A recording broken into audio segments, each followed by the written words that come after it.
I think it's fair to say that I am obsessed with the Second World War. I grew up on Action Man, Airfix, and war movies on Bank Holiday Mondays. The Battle of Britain, The Great Escape, The Dam Busters. I can vividly remember the very first time that I heard the sigh of a Merlin in the skies above my head, and that was it. I'd caught the bug. And suddenly I found myself immersed in the drama, the human drama of the Second World War. With our podcast, We Have Ways of Making You Talk, James and I talk about the Second World War endlessly. That's the whole idea, because it is, after all, the most fascinating subject. It's a bottomless pit. But the whole point is, in talking about this subject, in delving deep into it, we have discovered a whole lot of people who are just as interested as we are, who are just like us. And the amazing thing about the Second World War is it's just so hot-wired into our national cultural heritage, and the tentacles of this war are still being felt to this day. Now, if you're a kind of Second World War geek like Al and I are, the good news is you can come to We Have Ways Fest and you can completely geek out with lots of people just like you. And just like me. Exactly. If you're afflicted with an interest in the Second World War like we are, then join us at We Have Ways Fest in July. Pitch your tent, grab a pint, sit down and chat with fellow like-minded enthusiasts for the history of the greatest story ever told. And we'd absolutely love to see you there, because it's now become the biggest festival of its kind anywhere in the UK. And you know what? As well as jam-packed programme of talks, there's also some serious hardware. Oh, yeah. And some real rare stuff as well. And we've got the very best living history anywhere in the entire world. We'll see you there. We hope it isn't raining like it is right now.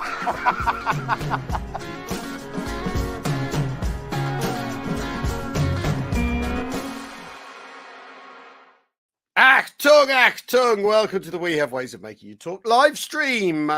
James, how are you? I am. Yeah, no, I'm not too bad. I'm not too bad. You know, soldiering on. Good. You know, the monastery has been bombed. Oh God, bloody hell! Or the abbey, God. I should say. It's not the abbey. You know, it is a monastery, but it's a abbey. Abbey as well. Di Monte Cassino. Yeah, how are you getting on? So it's all good. It's all good. It's all Hackett's fault. Yes. 156 Battalion has been destroyed. Only C Company remain. 10 Para Battalion is about to try and disengage the enemy while in contact with him. So that's going to go well at the same time as a Polish glider lift comes in. Anyway, before we go any further, everybody, we have to apologize, as our guest tonight was going to be John Orloff, showrunner, the writer, the originator of Masters of the Air. Unfortunately, he's had to pull out this evening for personal reasons. We're sure he'll be back very, very soon. So, Jim. He's got, he I mean, it was, trust me, everyone, he's got a very valid excuse. Yeah. Because he loves you guys and he really does like doing this podcast and being involved in it. So yeah, he will be back.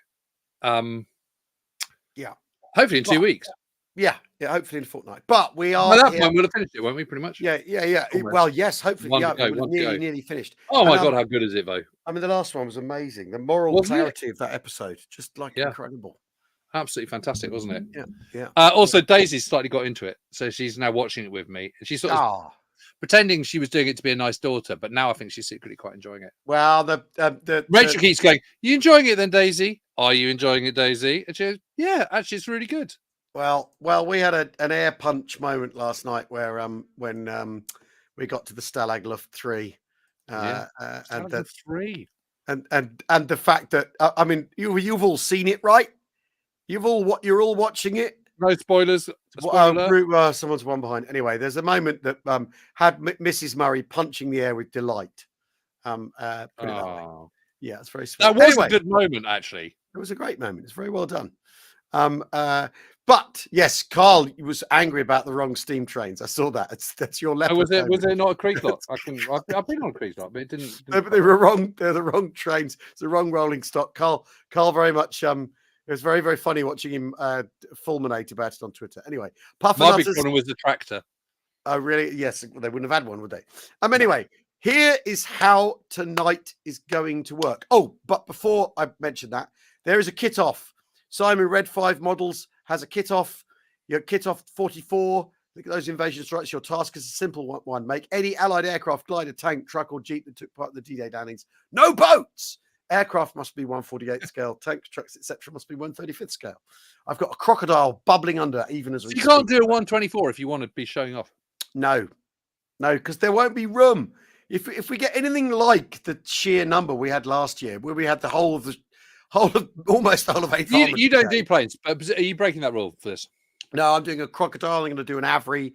I might try and do a couple of Jeeps or something on a carrier. I like making carriers. They're good fun. I might make a Lightning. Gliders, but not. Yeah, make a glider if you want, Dominic. Make a Lightning. Why not? That's a great idea, actually. I might make a Lightning. Nice idea. That's a nice idea. Anyway. God, no, Jim. Why not? Okay. Okay, I won't make a Lightning then. Sorry. Maybe I'll make a Tempest. How many Tempests were around on D-Day? No, good point. Could do a Typhoon. Yeah, great. It could be any. It doesn't have to be. Oh, Steve, don't worry about it. Anyway, so there is no, it's a 1 to 24 that he's getting upset about. It's not my choice of plane. Yeah, it's too big. I could still do a Lightning if I wanted. If I really wanted. A 1/35th Mulberry Harbour, Tom. If you want to print that on a 3D printer and assemble it out in the field somewhere.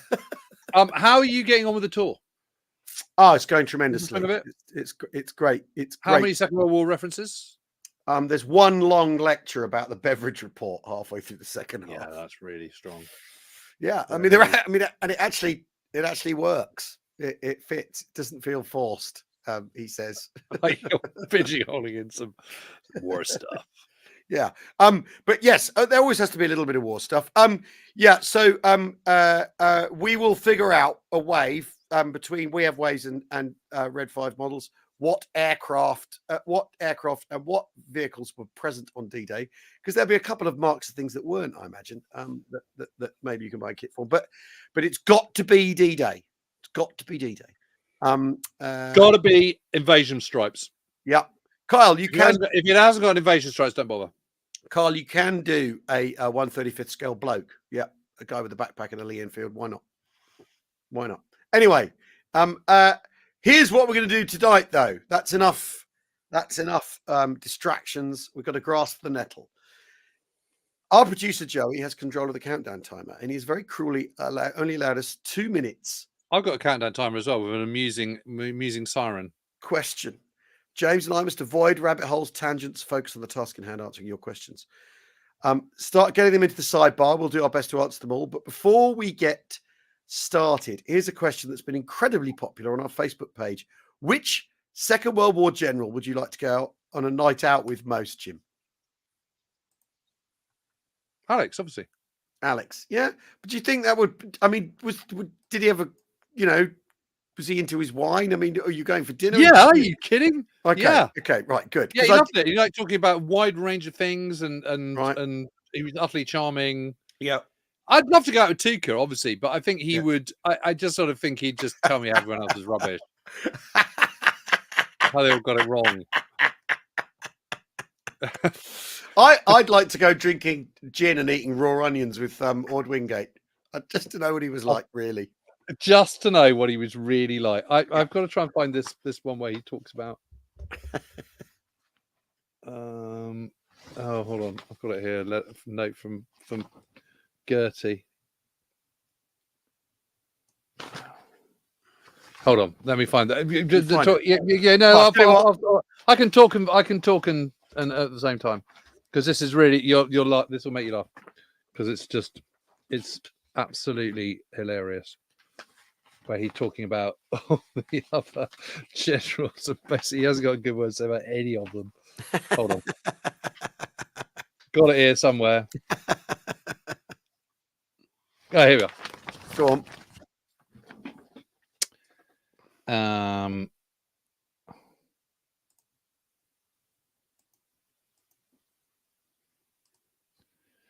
No Indian Army officer, not even Tom Corbett, could have been worse than Richie Gott, Norrie, Lease, Horrocks. All were pitiful. And the divisions paid for them. Oh, God. I don't think Kirkman and Dempsey were much better. There you go. Brilliant. It doesn't rate anyone. Fantastic. Yeah, he'd be great. Right. Let's put the timer on. But But the problem Right. with oh, okay. Right. Go on, Jim. Finish the. No, hold on, before you press start, Jay. The Finish that problem thought. with going to with Keith Park is he would also tell you that the Battle of Britain was an incredibly close run thing, because he did so in an interview in the 1960s when he still didn't know about the German situation. Right. And I'd be sitting there going, "No, you're just wrong." And then I'd feel bad. But I just think of Alex, you just have an amusing time. And also, you could go back to all that stuff. You could ask him about what it was like commanding German troops in the Baltic Landwehr, and what it was like in Burma, and what it was like in the First World War, and what it was like playing in Fowler's match. It'd be really interesting to talk to him about. Oh, it'd be amazing! You're kidding? It'd be absolutely incredible. Anyway, right, we're going to answer some questions. Jimmy Doolittle would be right up there. Here as we well, go. Joey, you ready? Stand by. Stand by. We're going to answer questions. This is a question from Matthew Lee. Would killing Hitler ended the war sooner? Who would have taken over immediately after? That's from Matthew Lee. Go. Okay. Well, the fashionable thing is to say that no, it wouldn't have made any difference, and actually it would have just been a complete shit show. I'm not sure, though. I think you get rid of Hitler because all the leading Nazis are all going around, sort of going. I mean, Himmler's having little forays. What's his name? Martin Bormann certainly is having discussions about after the war. They're all like rats in a sack, though, wouldn't they? They'd have fought like rats in a sack. But whether you actually get a civil war in Germany as a result, I don't know. But you'd certainly get a Nazi internal. I mean, after all, they came. I think the whole thing would just crumble without him. They came close enough, didn't they? When in Valkyrie, that they wobbled pretty hard, didn't they? Yeah, but the reason they didn't is because he survived and everyone was terrified. But if he wasn't there, I think he's so the key to the whole thing, obviously, that once he goes, it's good night, Charlie. So I think it would have ended earlier. Yeah. I think it would have ended the war earlier, and I think I think whoever took over would have done an immediate deal with the Soviets. Would have found a way to do a deal with the Soviets, and then a deal with the West. And then a deal with the West, but they'd have gone to the Soviets first because that's where they were. Because after all, there was some sort of push and shove about deciding whether to even around the time of Kursk, wasn't there? Do we actually do peace? Do we actually treat with the Russians and Soviets and try and figure out a way of bringing a stop to it? You know what I mean? And I think it would have shortened the war, but in a way that would surprise us all. Counterfactually, I think we'd end up in a very different very, very different place. Yeah, I agree.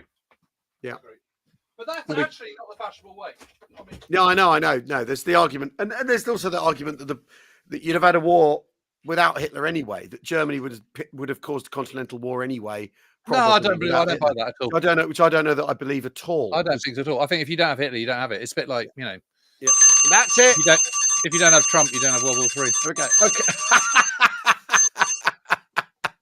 Did you hear that? Did you listen to the what's his name, Scaramucci? Yeah. The Mooch. God, that was interesting, wasn't it? Yeah, he's interesting. Yeah, really. Calls him he says he's mentally ill, doesn't he? It's a mental illness. Trump is a mental illness and all that. Very interesting. Right. Okay. As our next question, this is from Benjamin Taylor. How did the British manage exiled forces who were unable to return back to their home countries after the war? I think mainly the example of General Matzek, who, after being stripped of his Polish citizenship by the new communist Polish authorities, became a barman in Edinburgh after being refused a military pension by the British. Well, we let them stay here. Basically. We let them stay here, but then didn't let them have a victory parade. So there's that, or let them take part. So there's that peculiar thing of you stay in. You can stay, and you can become a cleaner. Become a cleaner. I mean, but what you can't do is be political, really, and what you can't do is wear your medals and all that sort of thing. I mean, round up the road from me is the Polish Centre in Hammersmith. So, you've a lot of Poles around here. Bedford was full of Polish people where I went to school, working in the brickworks in sort of Middlebrook and all those Millbrook and all those places on the way up to Bedford. There's all those brickyards. So it was just sort of got on with, weren't they? I mean, I think it's a grubby business, though, isn't it? It's embarrassing. It's embarrassing and awful and shameful. And but Mind you, having said that, I mean, I think there's kind of proportionally more Polish memorials to Polish actions in the Second World War than there are literally anything else Yeah, in yeah. this country. But it's Quite right too. But I mean, it's a filthy thing, though, isn't it? It's a filthy deal, especially as they do it. They do it to not annoy the Russians. Then the Cold War happens anyway. So why stick with it? Why not go? Actually, you know what, lads? But also, it's completely insulting that you would care what the Russians think at this point. And trump it up with kind of sort of, oh, that's just real politic. Yeah, it's like that's absurd. In our country, we can do what we hell we like. So that's what we were fighting the war for. Or not. I mean, but yeah, I know, but I don't think we were. Anyway, okay, that's done. Yeah, I mean, there's that Polish centre in Birmingham, isn't there, where they actually in the 80s they unveiled a thing about cat-in, which is incredibly controversial. Oh, there we go. That's the end of that. When an officer was sacked, asks Olivia Brown, did Claude Orchid like El Alamein, how were they dealt with? Did they go to the UK immediately? Well, it depends where they were going back to. I think he went to India, didn't he? To India, straight to India. I think. I mean, Indian Army man. He went over, became citizen. I mean, he still went home. Yeah, you basically go home. But I'm pretty sure that was India for him. He might have been back in England for a bit, but you're not. Yeah, I mean, you just go back to your wherever your family is, and you chill out until you're given another job. And also, being sacked from one job doesn't mean say you don't get another one. I mean, yeah, it's usually a sort of shift of emphasis. Sometimes you just get retired, and that's that. Yeah, I don't know. I'm trying to think of sort of people that.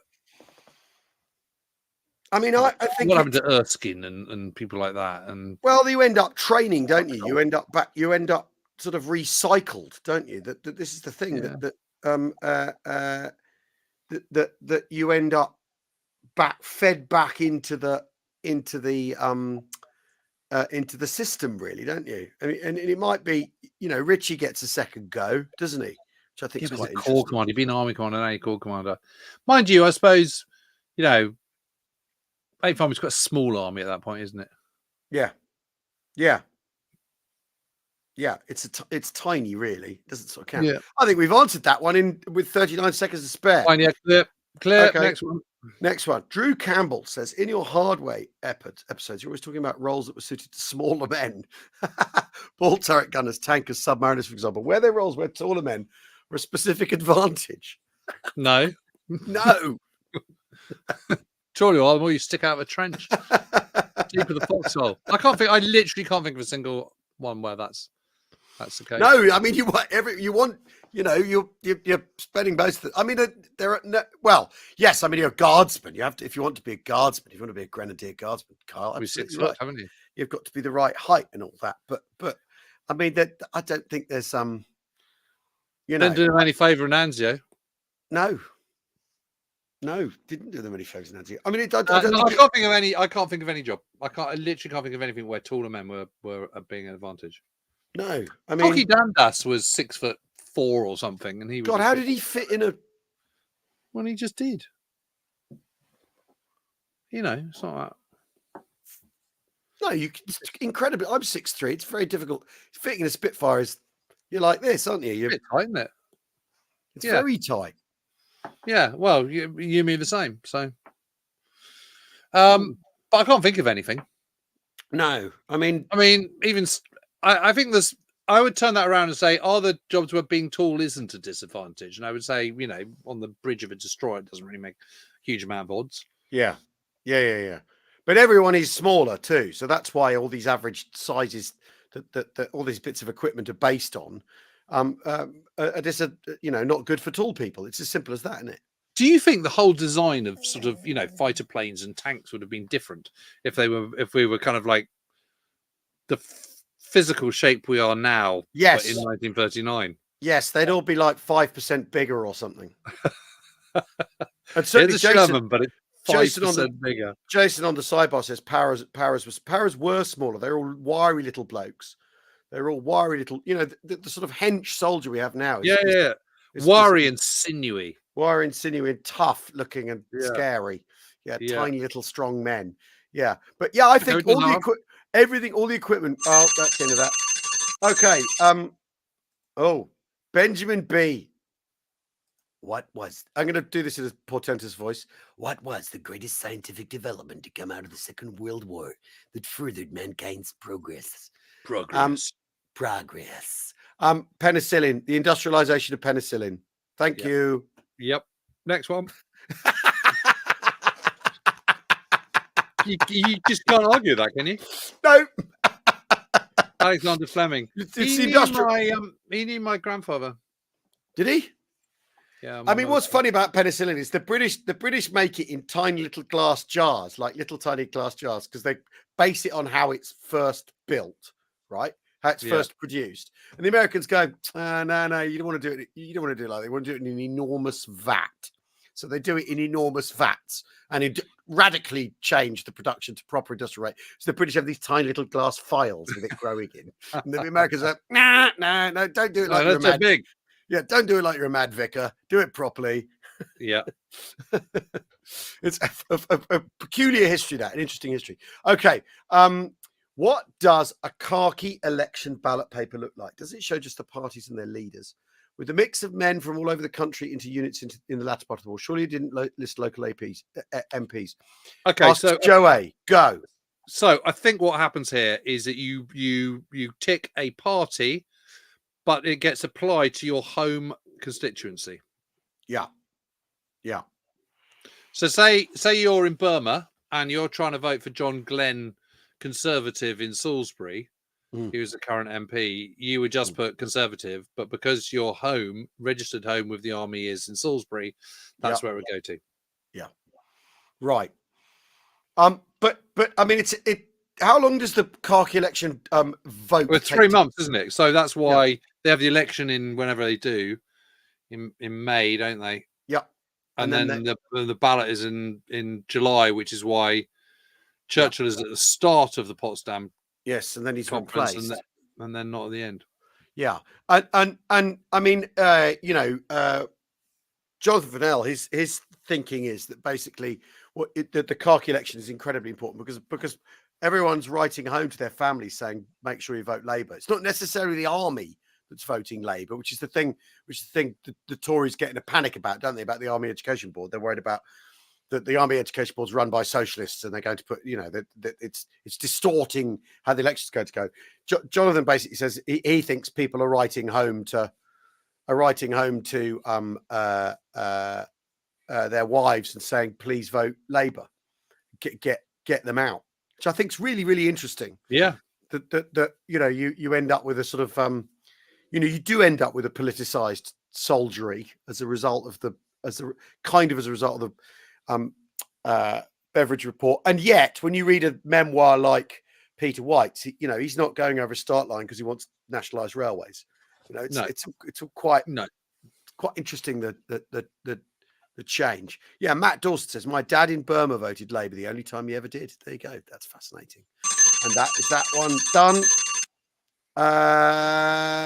Okay, here we go. This is a question from Charlotte. Oh no, it's not. It was a question for someone else. Put it back. No, we'll do Charlotte, then we'll do. Okay, we'll do Gary, then we'll do Charlotte. We are probably all aware of the opprobrium heaped onto the Duke X bomber forces post-war. Was this true of the USAAF? Asks Gary. No.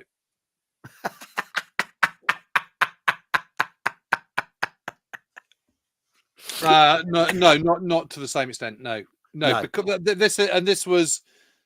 this was one of the big things, the strands that we were kind of following in the final episode on the Mighty Eighth. Mighty Eighth, yeah. This idea that they weren't being precise, but their intention was to be. Their intention was to be precise, and they were absolutely determined to ensure that was the message. The message. And there were multiple reasons for this. There were moral reasons, but there was also because they wanted to be converting. They wanted to create an army air force, separate force, post-war, and they knew that to do that they needed their kind of sort of moral integrity, all that kind of crap. Yeah. So no, it was not the same thing at all. And the difference was that Harris quite publicly said, "We are destroying cities. Well, that's what we're going to do. This is the best way to do it. It's the most effective way of doing it." Yeah. And the Americans did do that, but always said, no, we're precise, we're precision. We don't go around slaughtering lots of people. Yeah, I mean, yes, exactly. Harris didn't see the point in Sugarcoating it. in sugarcoating any of it, pretending any of it, and I think it's kind of interesting, isn't it? Because in that sense, he delivers the direct moral, lays out the actual moral case, rather than trying to sort of bend light around it, which is what the Americans are doing with their insistence that it's their hearts. The Americans is sort of the idea is our heart's in the right place when we do this bombing, which is how you. When we kill some German civilians, we don't really mean to. Yeah. Which given the atom bombing, you're like, okay. Anyway. And the firebombing of Tokyo. Yeah. How do you stick those two together? Right. Okay. What about Charlotte? Yeah, this is Charlotte's question. This is Charlotte. Okay. Charlotte's question. In Mighty 8th, you mentioned the German twin-engine fighters were withdrawn for the day battles. What happened to the planes and crews? Were they transferred to night fighter or single engine? Yeah, that's exactly what happened. They became night fighters. They became night fighters. Yeah, and they are to update the airframes and all that sort of stuff, and put electronic, all that stuff to detect, and the electronic warfare that the Bomber Command were using. So they'd stick a radar on it, wouldn't they, for sort of sniffing out H2S. That's it. And for sniffing out all the, because by 1944, the Bomber Command are carrying around an awful lot of electronic countermeasures as well as electronic measures, and so it's about homing in on those, isn't it? So but yeah, I mean, Charlotte, if you're interested, can I recommend Wim Jernen's book? Wim as in WIM, Jernen as in JOHNEN. Can't remember what it's called. Might just be called Night Fighter. Can't remember. But anyway, it's really, really good, and there's a new edition of it. And I know this because I did the forward for it. But it's incredibly touching, really moving, and you realise just what a nightmare it is trying to operate in particularly in winter. Yeah, because you've got all the de-icing, and then you've got cloud, and you've got you can't see anything, and it's night. And the problem is when it's is trying to get back to your airfield, and they put lights on, and it just glows through the cloud and the mist. And the big problem is you've got you taking off when you've got too much ice on your wings. Yeah. I mean, we've all been in, I don't know whether you all have, but I've certainly been in a situation where I've been sat on the runway while they're waiting to de-ice the ailerons on a plane, EasyJet plane going somewhere. So it's the same problem. And it's really, really good. Really, really moving. Yeah. Really interesting. Yeah. And, they're real people too, not all Nazi bastards. Right. All right. Okay. That's a bit early for that. Okay. What have we got next? What have you got next for us, Joey? How were Allied troops treated by German civilians when they were citizens when they were shot down in enemy territory? Well, it varied wildly. Well, yes, because the slightly longer version of the question says, "I've heard stories of their harsh treatment and even murder by German civilians." Well, so had John Orloff. Yeah, and yes. I mean, people were lynched. Or had to be, and he says, my understanding is that German crews were captured in Britain were, for the most part, treated with respect.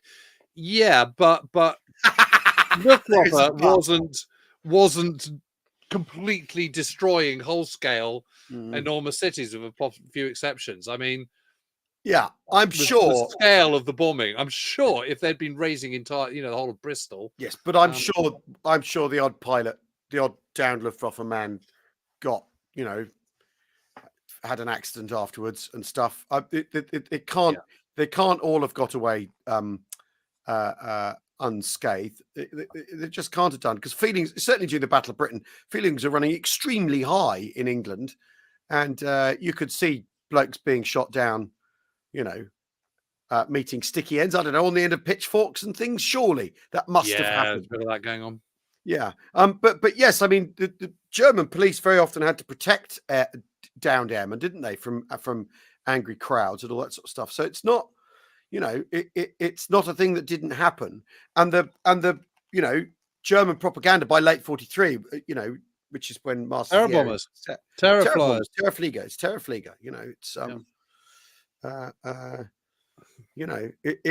It's And you know, it's not a surprise, is it? No. It's not. It's not a you know, it's not a thing where you think, oh, I can't believe that happened at all. Especially if you know, I mean, I thought it was quite interesting in the last episode of Masters of the Air that, you know, they're going, oh, did the British do this? And you know, the place has been laid waste to. Oh, that's into that. Okay. Al James, can I ask a question? Why did Malcolm Muggeridge receive the Croix de Guerre? Just seems to be an idiot. Nobody seems to know. Giles, I'm with you on the second half, the second sentiment in this. Malcolm Muggeridge was always one of those people when I was growing up. There'd be like a Malcolm Muggeridge feature in the Sunday Times magazine. And you're supposed to give a shit. Like, Malcolm Muggeridge says this or talks to this or discusses his loss of faith or his regaining his faith. I don't know who he is. I don't care. I don't care what he thinks. Sod him. So I don't know. I didn't know that he'd received the Croix de Guerre. Jim, did you know that? No. He was a spy. Was he? In Paris. Right. Okay. So I guess that's why. Yeah. Yeah. Yes, exactly. I mean, it's not going to, it's, you know, if he was a spy and he was in Paris, yeah, and he got the Croix de Guerre, I'm just joining the dots here, but I would say that's why. I don't know. I don't really know anything about him, to be honest. Well, I mean, the thing I know about him is he didn't like Life of Brian, as lots of people are saying along here. He was an absolute Betsy pillock who hated Life of Brian, and tried to turn over the pythons on Tim Rice's chat show, and didn't succeed. They took him to bits. Yeah. Yes, it received the Croix de Guerre for the French government for undisclosed reasons. Well, that's because he's a spook, isn't it? Innit? That'd be why. Okay, we've done that one. Excellent. We're flying through these. Yeah, it's not Malcolm McLaren. Because he was a punk. I don't think he got a Croix de Guerre. No. Maybe you should have done both. Right, what's next? Shoot, Joey. Who does the best John Orloff impression?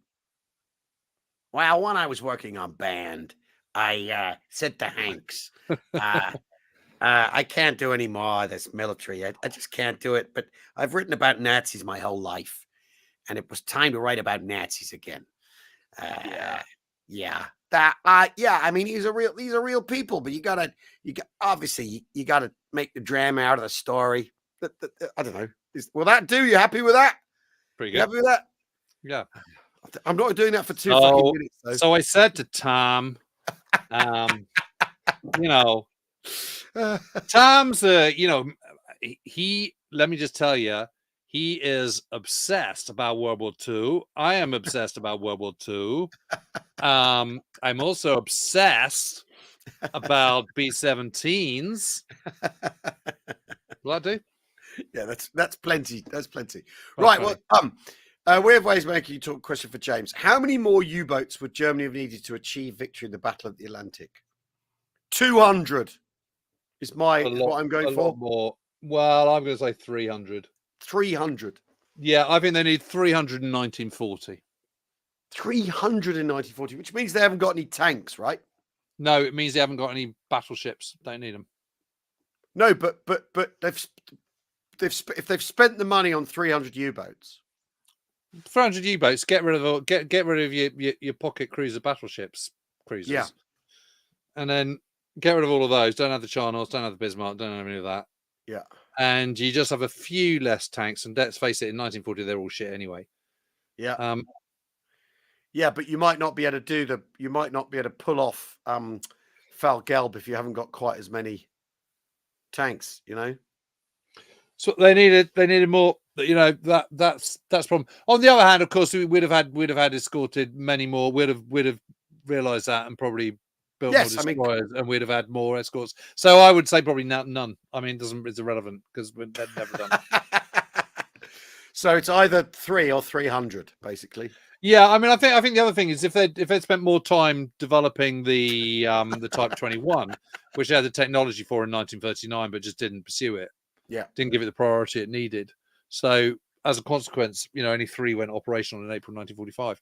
Yeah. But had they had those earlier on, I think that would have made a difference as well. Yeah. But because the whole point about those is they are proper submarines. They're not submersibles. They're But as you know, Jim, you pull any one lever. If the Germans change what they do, the Allies change what they do. So yeah, this is the 3 million, says Michael Webster. I think that would have done it. 3 billion, 3 trillion. Whoa, oh, oh, oh, oh. Yeah. 3 million U-Booten. Yes, mein Führer. Okay. Jawohl, mein Führer. I mean, there must have been a lot of German civil servants who spent a lot of time doing exactly that, going, all right, then, all right. Yes, all yes, right, my Führer, see what we can do. Or teeth sucking, going, Because it's going to cost actually, you. which seriously brings me to a thing I was wondering about, which is Adam Tooze's argument in The Wages of Destruction, right? Yeah. Is that the German economy... We haven't started, so we can do a rabbit hole, right? Yeah, we're doing a rabbit hole right now. German economy, the needs of the German economy drives a big part of Hitler's decision-making and sort of tips him from one situation to another. You've got to invade Russia because you need the stuff, because you can't sustain everything. You know what I mean? That argument. Yep. Right. But how across that is Hitler anyway? He doesn't get up till lunch. Yeah, so what does he know about it? Well, he knows about it because he's got people like Jörg Thomas and the economic department all kind of telling this. And he's got what's his name? But surely you go to Hitler and you go, thingy, Mein Führer, it's guns or butter, and he glazes over and starts thinking about the parade he's going to have when he's won. Surely, no, it's he's really... the details man. He's the details man. Well, he's the details he's interested in. If he were an actual details man, he'd realize that the details tell him he can't win. But he's not a details man, is he? He's a details man. The whole Lebensraum thing is about saying, so the big dilemma he has is that the large part of the early Nazi support comes from the shires, the rural farming lot. They're very traditional, very right wing. They're his absolute sort of, his bread and butter. And so he always wants to keep them on side, but they're absolutely rank inefficient. It's not that Germany hasn't got lots of farmland. It's just that the farming they do is shit. Yeah. I mean, it's really, really bad. They haven't got enough mechanization. There's no, the farms are too small, all that kind of stuff. I mean, it's not quite Napoleonic kind of, inheritance stuff, but it's an absolute shit show. And they can't produce enough food. And it's when they talk about living space, they're talking about living space to create more farms, not so that people can have nice big, villas or whatever. It's Ukrainian grain. It's Ukrainian grain. It's food. That's what it's all about. Yeah, but my point is, we're talking about someone who lives in a fantasy world anyway. If you read the table talk, he's got no grip on reality at all. So the idea of being that civil servant coming and going, Mein Führer, I'm afraid that fertilizer yields are down, and we either have to, it's fertilizer or it's gunpowder, and he goes, what are you saying, Daddy? I don't care, just sort it. Exactly, you see. And so this to me is the flaw in Tooze's argument, is the bloke in charge can't read a balance sheet. And he's like Trump. Yeah. We're there's someone, it's just really, really interesting. It's a thing that's really bothered me about, because it's an amazing book.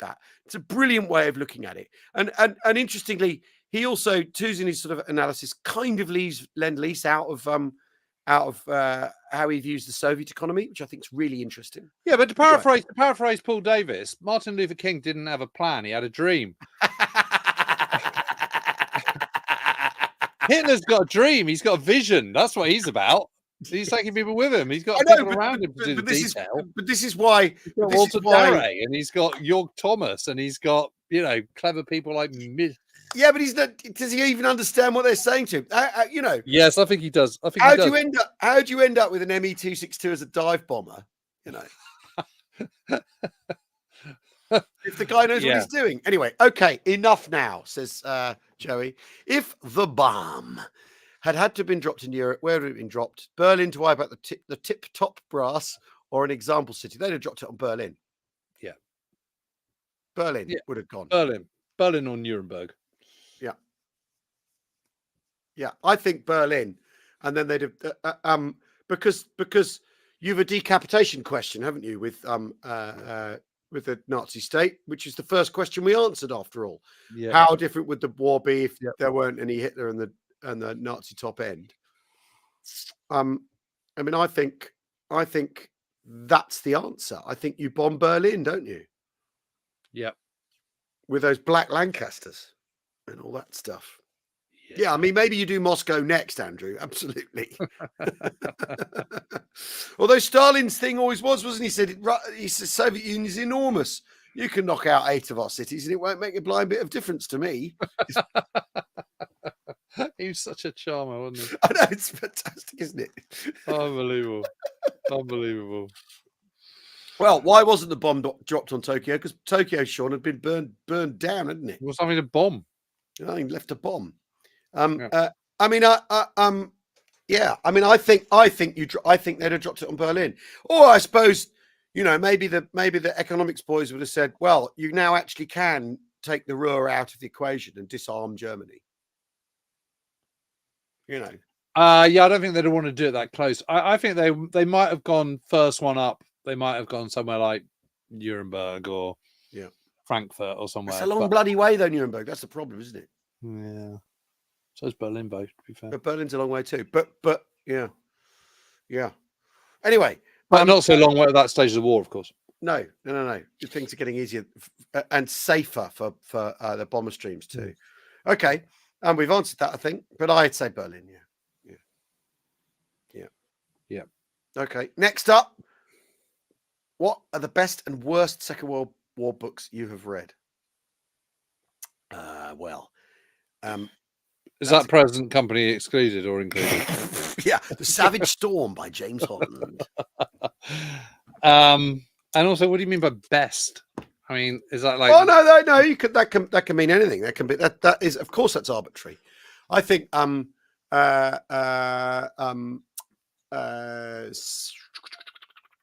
I would say Zeno's The Cauldron is one of the best Second World War books I've ever read. I might even use that in my book as a source because I got sent a recording of a fellow called John Stanley. Whose grandson works at ITN, who was a pathfinder, who was in 21 independent parachute company, and he basically. It's such an amazing. His account is really, really amazing. But basically, he's plainly someone straight out of The Cauldron, out of Zeno's book, just straight out of it. He's one of the people in that book.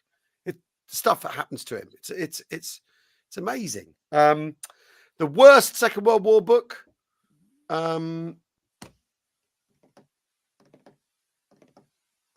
That's difficult. It's difficult. There's quite a lot of them. It's quite a lot of them. They're all awful. A lot of them. I mean, loads of them are just dreadful. I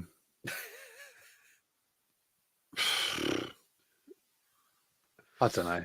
I mean, there's all those historians of a certain age, of a certain period. They're just rubbish.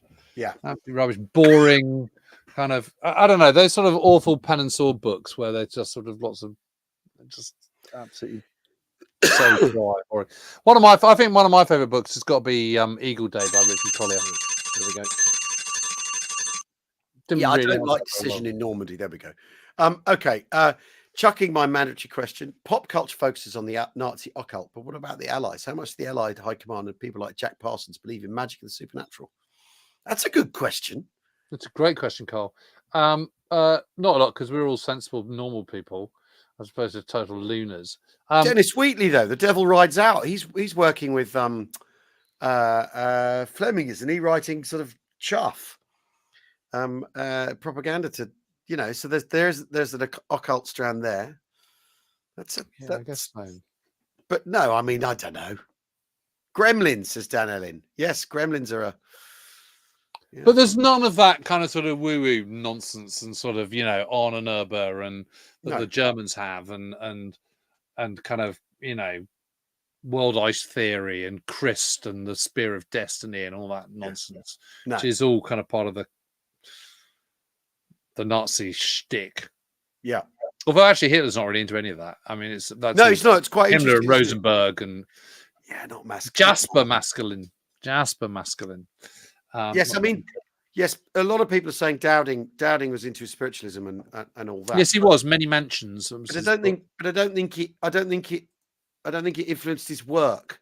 It's not like it didn't. I don't think it informed the way the Dowding system worked. That there was also a medium checking in with pilots who'd just been shot down or something. It didn't do that. Yeah, I mean, there's a lot of people that seem very devout. I've just been looking at all the letters of General Penny. He's the 1st Division commander. I mean, he's incredibly devout. Man of God and all the rest of it. And lots of them seem to be. Yes, there's that. The older ones. Yeah. Interestingly. Yeah. Yeah, but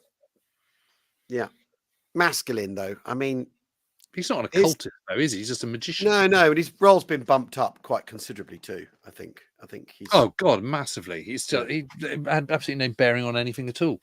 It's just absolute nonsense. It's sort of the man who changed World War II by magic tricks. It's just crap. Crap. Brilliant. I mean, he did fool people a little bit, the Germans a little bit at Alamein, but would that have made any difference? No. Absolute crap, James Holland.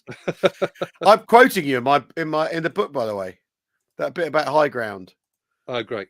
It's a quote. It goes. Yeah, you don't need to quote me. Just.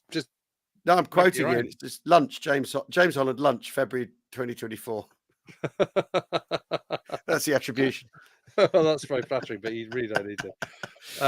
Right, Andy Barton says, if Torch was cancelled or postponed, would an invasion of Italy have taken place?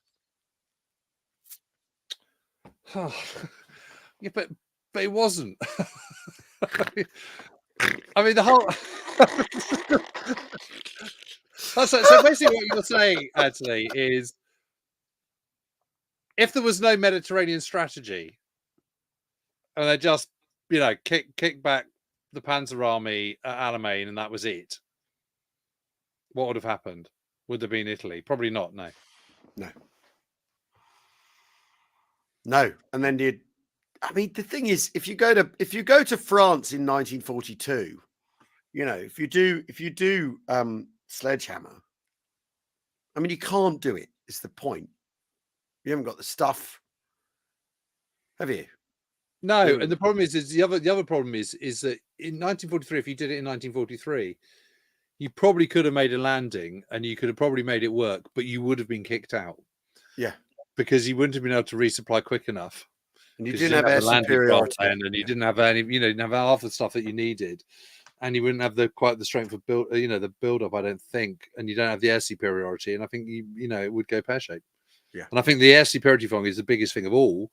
The speed of which the Germans would shove everything into Normandy or wherever you landed, Pas de Calais, whatever. You just get your asses whipped. So 1944 was the right decision.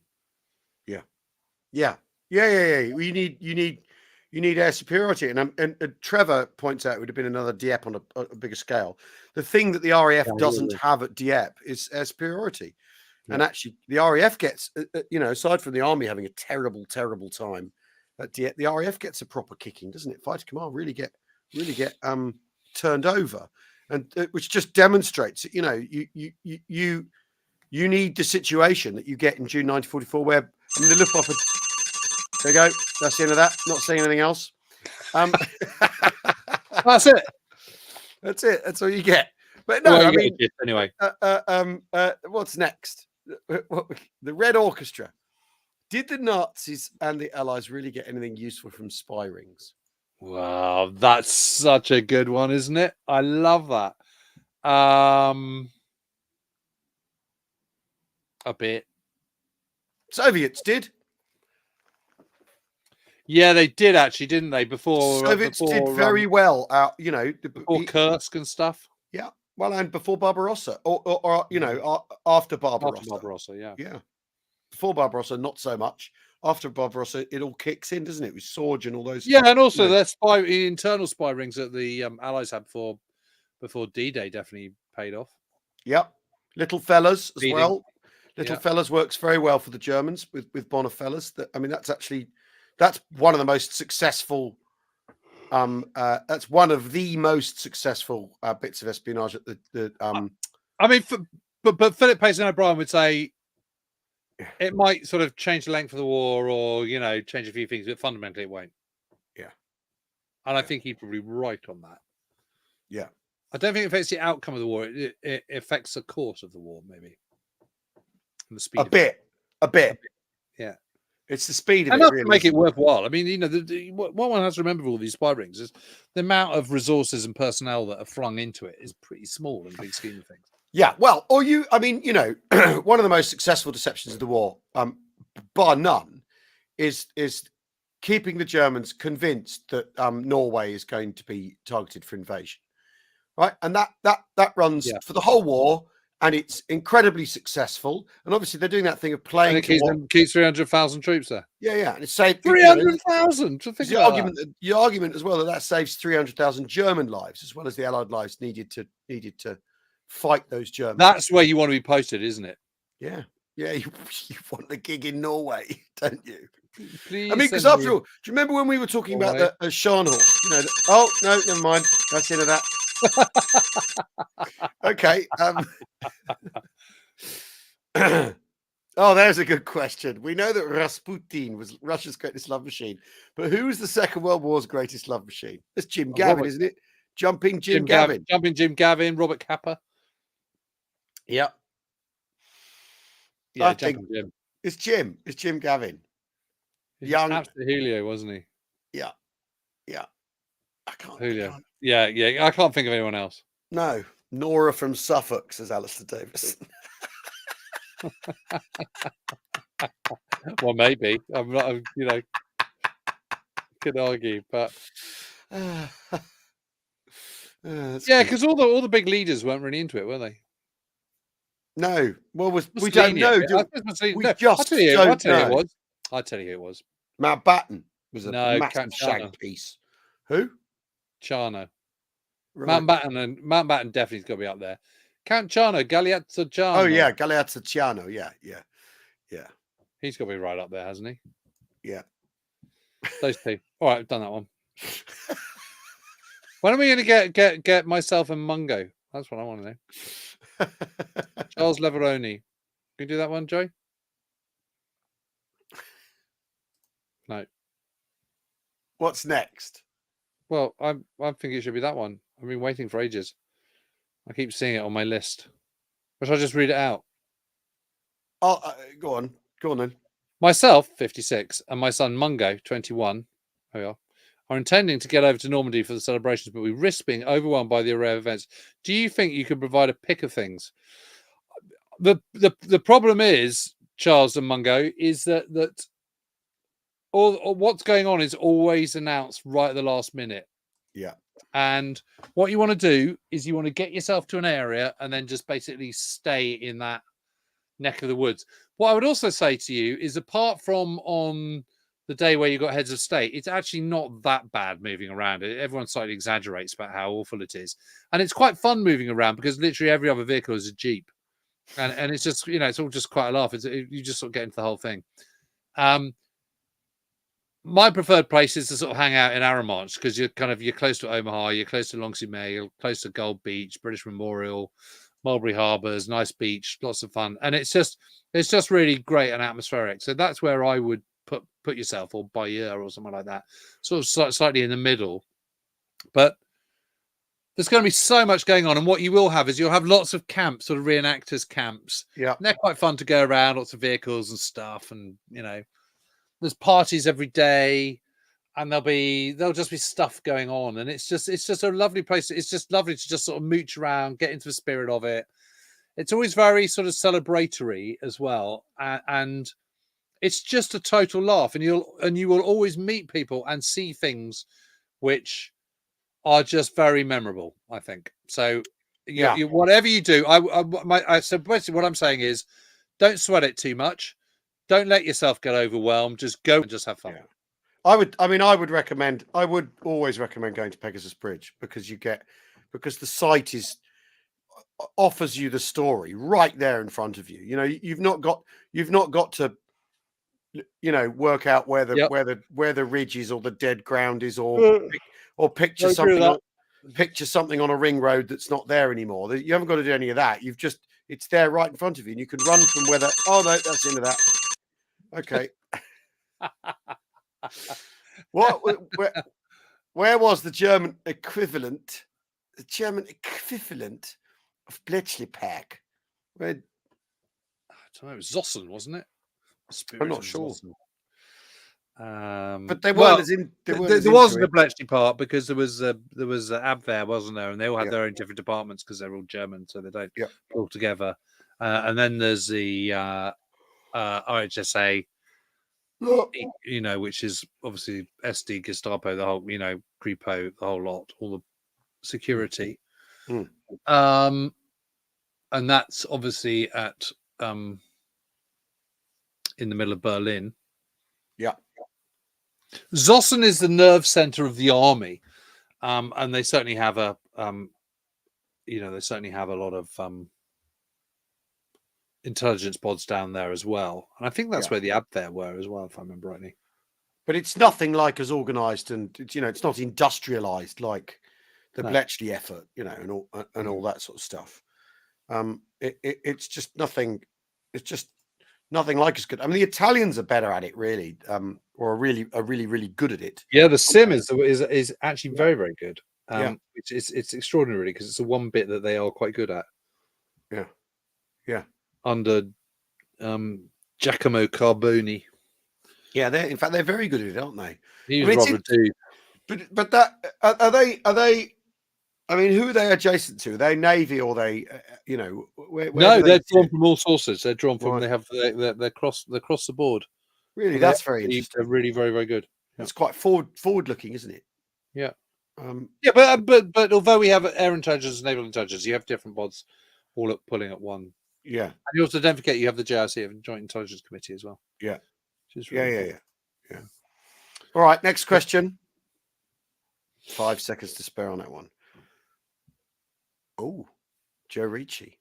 For a first-time foreign We Have Ways Festival attendee, 18th to 21st of July this summer, what should I expect? Book your tickets now, wehavewayesfest.co.uk. What should I expect, and how can I best digest it? Okay, so when you come here, Joe, you've obviously got your talk, and that's great. Basically, what you want to do is you just want to hang out. You want to go and see anything you want to go and see. You want to meet up with loads of friends that you'll have made over the airwaves since it's all been going. You'll be loads of familiar faces. And one of the things that's really nice about We Have Ways Fest is everyone is lovely, and everyone is very happy to see one another. So your kind of virtual friendships that you've created from watching live streams and hanging out with us, over the airwaves will become very real friendships when you're there, and just soak it all up and see who you want to see. Don't beat yourself up if you miss a talk. Yeah, don't worry about any FOMO. I mean, it is a FOMO zone that you can't go to all of it is the thing. So, but don't worry about it because we record them all anyway. We record them all anyway. But the idea really is that you'll have found your tribe. Is the simple truth. Yeah, I wouldn't go down. I wouldn't go as far as an hour about good life if I were you. I mean, that is an approach. But and there's loads of hardware to do. Just make sure you just wander around and hang out. Yeah. And there are no dicks. Although they don't seem to be, unless it's me. No, I think the thing is, Joe, is that you'll find that. I find that the Saturday sort of enters a kind of deep time state where there's so much going on and there's so much to take in that it's almost you could almost stumble around the Saturday afternoon in a daze from one thing to another and still not take everything in. So I would just go with the flow, follow your nose with the talks, and all that sort of stuff. And the Paul Forrest asks, is the running order close to reveal? Yeah, and there'll be really Spitfires. Close. There will be Spitfires. A Spitfire. A Spitfire. Yeah, I mean, and a Mustang. and a Mustang. I mean, what It's else? going to be really good. What else do you want? And it will be a static Spitfire as well. Yeah. That's right. The static Spitfire this year, isn't it? Yeah. And the site's going to have been rearranged. So for those of you coming fearing a Groundhog Day experience, that won't happen because it's all in a different configuration. And new beers, which Paul is working on. New beers, which Paul is working on. Yeah. Right. Next up, who would win in a fight, Slim or Patton? No weapons. Gosh, I don't know. I sort of imagine Patton's are kind of a bit bigger. I think he'd fight dirty too. I think he'd fight dirty. I think there'd be like, Queensbury rules. Slim's definitely got and they've both got jutting jaws. They've both got jutting jaws. And they're both carrying they're carrying a little timber. I think Slim's carrying a bit more timber. Slim does look like a bruiser though, doesn't he? Yeah, he does. He's got his sleeves rolled up and he's going to punch you and sock you on. I'm backing Slim every time.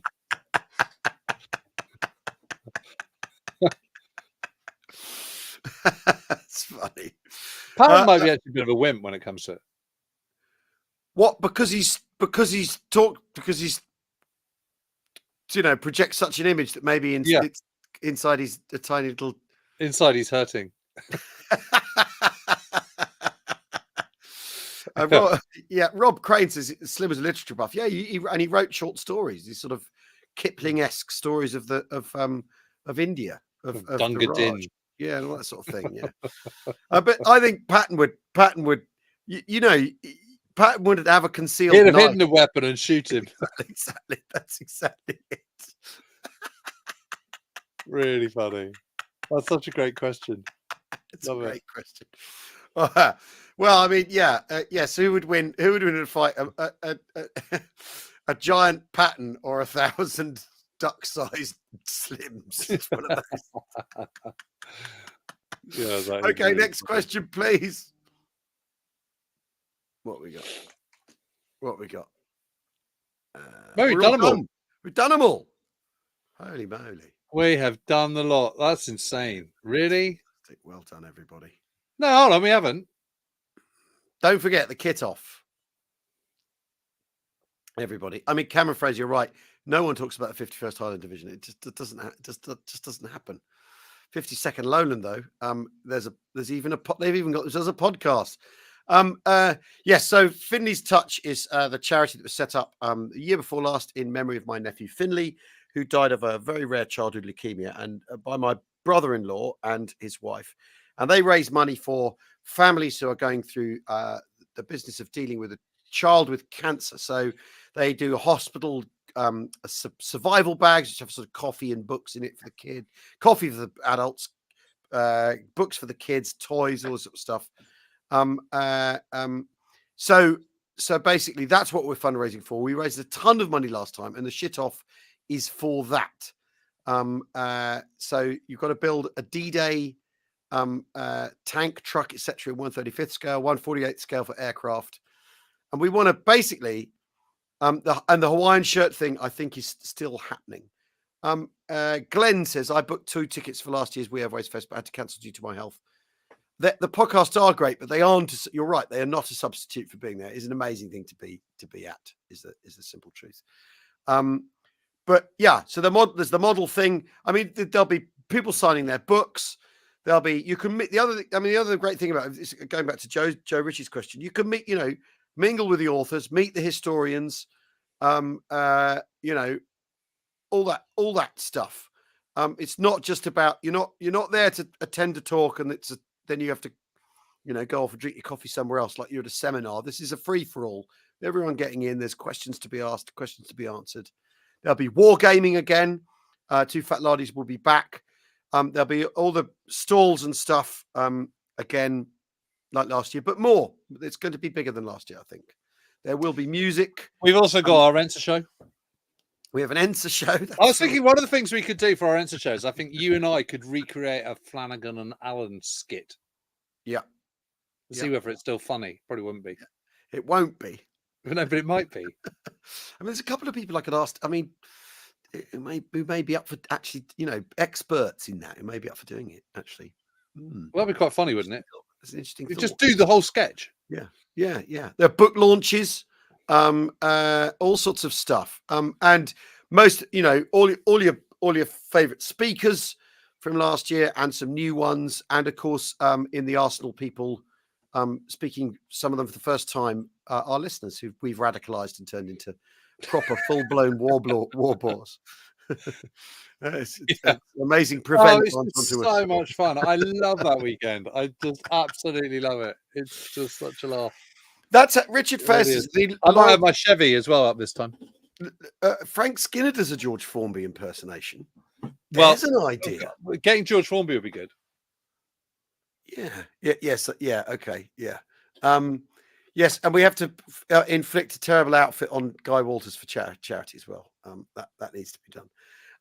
Is there any other business, Jim? Because I mean, you're bombing casino currently, aren't you? Yeah, I'm nearly there. Nearly done it.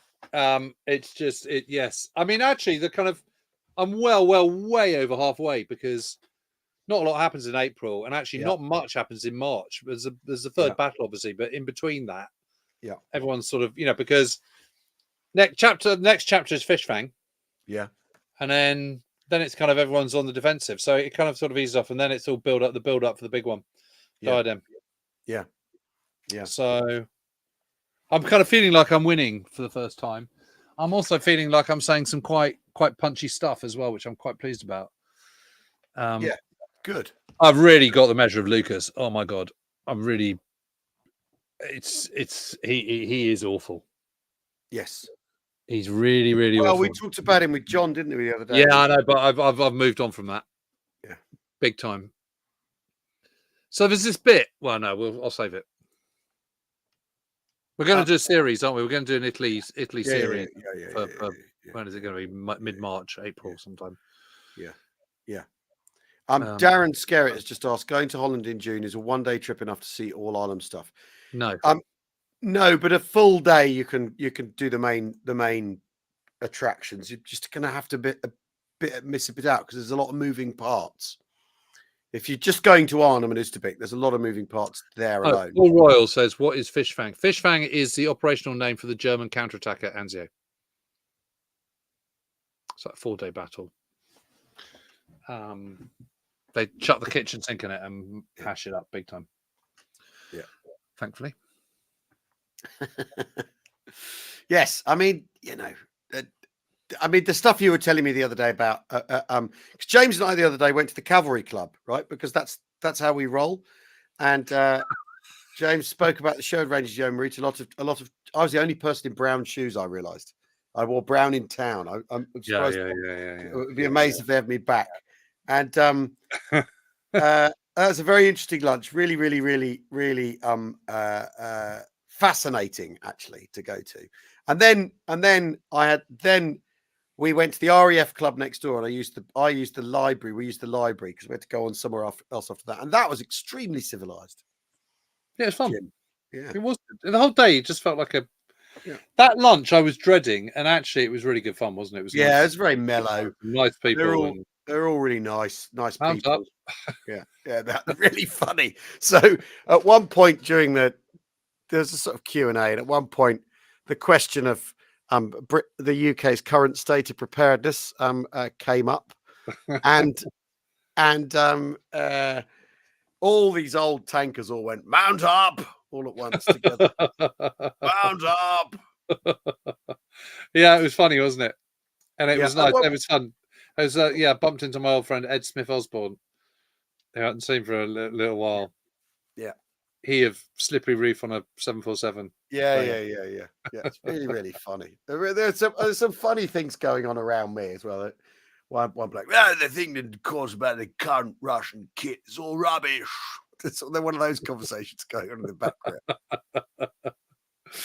Probably is, And I ended up talking to the bloke I was sat next to. I was at school with. It's this old schoolmate of mine who sort of resurfaced.